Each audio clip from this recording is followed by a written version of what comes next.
आज जो हम कथा देखने वाले हैं उसका नाम है सपूत। सपूत मतलब सुसंस्कारित अच्छा बेटा। यह कहानी बहुत पुरानी है।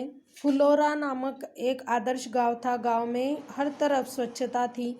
गांव के गलियों में नियमित रूप से झाड़ू लगाई जाती थी, नालियां रोज साफ की जाती थी, लिपाई पुताई करके घर आंगन सुंदर रखा जाता था।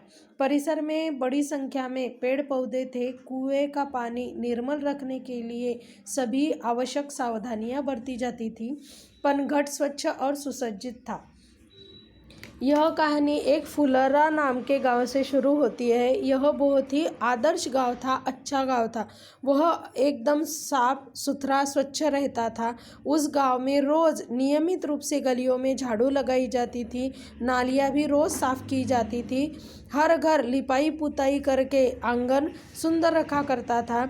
परिसर में बड़ी संख्या में पेड़ पौधे थे और कुएं का पानी साफ रखने के लिए जो जो सावधानियां आवश्यक है वह सभी बरतिया जाती थी। मतलब कुएं के पास में कोई बर्तन नहीं साफ किया करता था, कपड़े नहीं साफ किया करता था, गंदगी नहीं रखी जाती थी। इसलिए वह गांव एकदम स्वच्छ और आदर्श गांव था।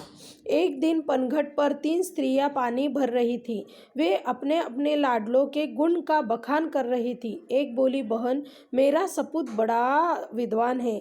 जब से शहर से पढ़कर आया है, चारों ओर उसकी धूम मची है। बड़े बड़े ग्रंथ पढ़ लेता है, आकाश के तारों को देखकर उनके नाम बता देता है, देश विदेश की सभी बातें उसको पता है।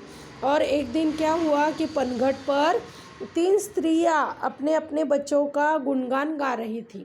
उसमें से एक कहती है कि मेरा बेटा जब से गांव शहर से लौटा है तब से उसी के नाम की शहर में गांव में धूम मची है। वह बड़े बड़े ग्रंथ पढ़ लेता है, आकाश में तारों को देखकर उन तारों के नाम बता देता है, देश विदेश के सभी बातें उसे पता रहती है।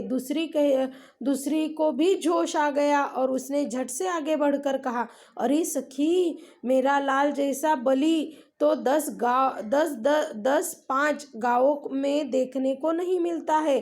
500 दंड बैठक वह रोज सुबह लगाता है। अखाड़े में जब ताल ठोक कर उतर पड़ता है तो बड़े बड़े पहलवान तक उसका मुकाबला करने से घबराते हैं। वह मेरा सपूत है। और दूसरी को जोश आ जाता है एकदम। वो भी सोचती है कि मुझे भी मेरे बेटे का गुणगान गाना चाहिए।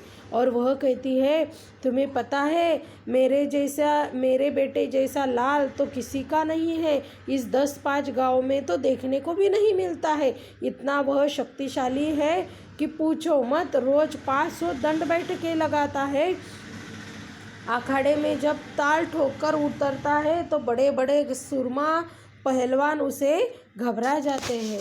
तब तीसरी स्त्री की बारी थी, पर वह चुप रही। इस पर उन दोनों स्त्रियों ने कहा, बहन, तुम क्यों चुप हो? लगता है तुम्हारा लड़का कपूत निकला। तीसरी स्त्री बिना कुछ कहे वह शांत रहती है।